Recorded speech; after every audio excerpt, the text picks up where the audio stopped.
que não sai da zona do rebaixamento e recebe o Cruzeiro na Vila Belmiro, precisando da vitória, jogando no seu espaço, e vê o time que começava a trajetória do Zé Ricardo vencer por 3-0. O Nicão entra no jogo, arrebenta. Entrou bem. E o Santos tem só 21 pontos e sofre no campeonato. E dizem que o Aguirre já balança. E aí é o sintoma, hein? Aí é o sintoma, hein? A faixa que já virou tradição na Vila Belmiro estava lá. Uma mensagem bem-humorada ao time que iniciou a rodada na zona de rebaixamento e que continua depois de mais uma derrota, a quarta em 5 jogos desde a chegada do técnico Diego Aguirre. O Santos não resistiu ao Cruzeiro, que voltou a vencer depois de 8 partidas, justamente na estreia de Zé Ricardo. Aliás, o novo treinador recebeu antes de seguir para o estádio a visita de Ronaldo, gestor da SAF do clube. E se o fenômeno está feliz, o mesmo não se pode falar do presidente alvinegro, mais uma vez escolhido como vilão pela galera. A verdade é que a torcida santista imaginava uma noite bem diferente. E esta empolgação continuou, mesmo depois desta chance incrível que o time mineiro criou com apenas 1 minuto. O Peixe também levou perigo. Mendonça fez jogada rápida pela esquerda, mas Lucas Braga e Marcos Leonardo não alcançaram. O camisa 9, que minutos depois pediu pênalti neste lance, mas não foi atendido. Até que aos 39 minutos surgiu o primeiro gol. Matheus Justa completou de cabeça escanteio cobrado por Lucas Silva. O time pegou esse gol de bola parada e sentimos e Cruzeiro cresceu e depois acho que ganhou merecidamente. Diego Aguirre não economizou nas substituições. Tentou mudar o Santos no intervalo com Furch, Rincon e Inocêncio. Mas quem fez a diferença vindo do banco vestia a camisa azul. Nicão entrou em lugar de Matheus Vital e ajudou a decidir um jogo que andava perigoso, principalmente por causa de Marcos Leonardo. 2 chances praticamente seguidas incendiaram a Vila.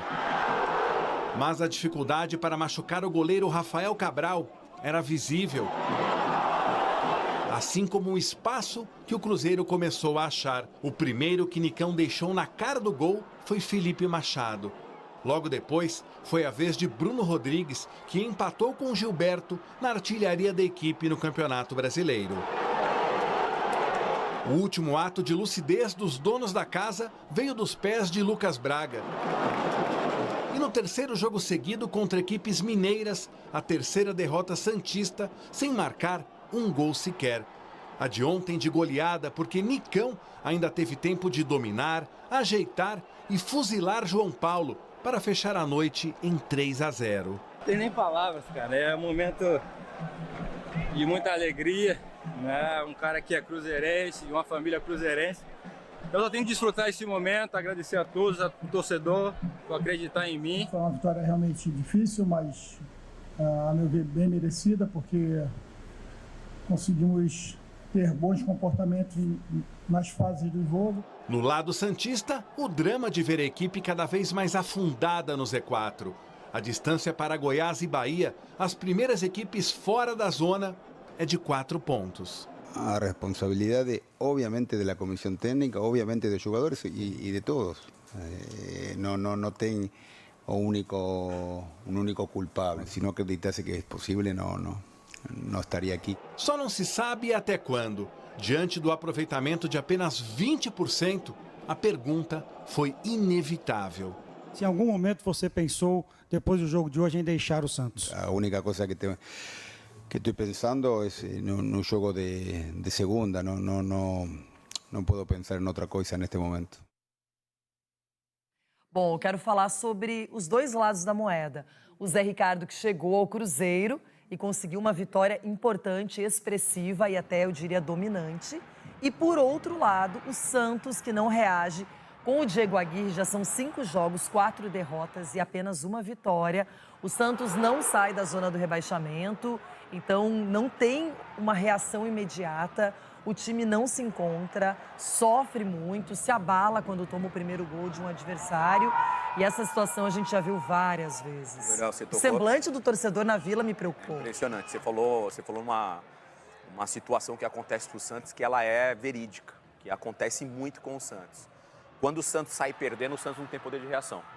Quando o Santos sai ganhando o jogo, o Santos não consegue segurar o resultado e não consegue se sentir confortável dentro da própria casa. Jogar na Vila Belmiro, era muito difícil jogar na Vila Belmiro. Era difícil ganhar jogos na Vila Belmiro. E hoje é comum os adversários irem na Vila Belmiro e jogarem à vontade.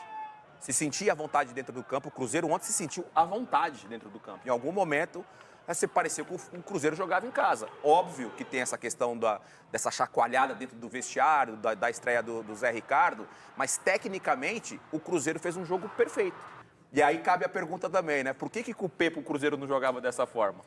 Eu acho praticamente os mesmos jogadores. Tem que dar um tempo, né? Ainda, porque muitas vezes é o efeito da chegada de um novo técnico, isso aí mexe com o emocional, com a motivação e até aquela coisa de mostrar para o treinador a qualidade de cada atleta. Mas tem um outro detalhe. Eu lembro de um jogo do Santos na Vila contra o Botafogo líder. O Santos abre 2-0 a partida, jogando super bem e deixa o Botafogo empatar o jogo. Então o Santos tem isso. Nem quando ele tem uma vantagem, ele consegue mostrar equilíbrio para manter esse placar aberto e essa superioridade inicial. Aí ele acaba ou deixando o empate acontecer, ou toma uma virada. E é uma pena, porque é uma equipe de tradição, é uma equipe que vem sofrendo e que não mostra que vai fazer algo diferente no campeonato. E se você olhar os próximos jogos do Santos, são jogos assustadores, de cara com a classificação, né? São times que estão lutando por outros objetivos. O Santos, por exemplo, vai enfrentar um Internacional. O Santos, por exemplo, vai pegar Palmeiras, vai pegar os outros, vai pegar Bragantino. É uma sequência difícil. Próxima rodada, por exemplo, já pega o Bahia, que venceu com o Rogério Ceni, aí vai jogar lá. Então, assim, a sequência dos próximos jogos do Santos, uma sequência bem complicada. Aliviado pela goleada aplicada em cima do Santos, o Cruzeiro se reapresentou na manhã desta sexta-feira, 15, no litoral paulista. Após conquistar os 3 pontos na Vila Belmiro, por 3-0, o time celeste fez trabalhos na academia do Hotel, em Santos. Essa foi a primeira atividade dos comandados de Zé Ricardo antes do duelo com o Fluminense. Os times vão se enfrentar na próxima quarta-feira, o 20, às 21h30, no Maracanã, no Rio, pela 24ª rodada da Série A do Campeonato Brasileiro.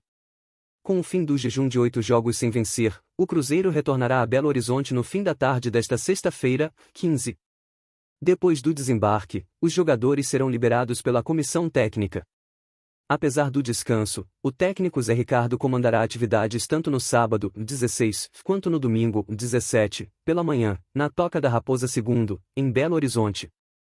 Então é isso, Nação Azul. Se você gostou do vídeo, deixe o seu like e se inscreva no canal.